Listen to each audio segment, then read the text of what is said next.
حضرت اطہر شاہ کا تیسرا سالانہ عرس مبارک انتہائی تزک و احتشام اور مذہبی جوش و خروش کے ساتھ سیڑھی چوہانہ میں منایا گیا۔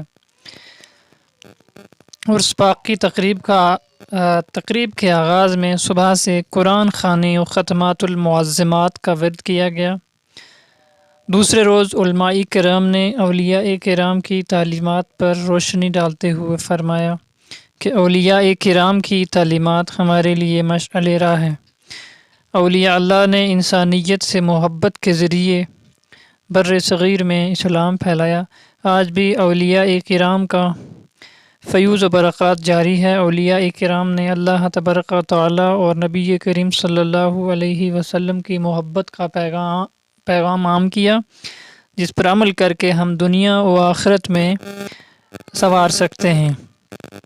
عقیدت مندوں نے جوش و خروش کے ساتھ آستانہ عالیہ کے احاطے میں داخل ہوئے اور اپنی حاجات اور پریشانیوں کے خاتمے کے لیے دعائیں بھی کرتے رہے۔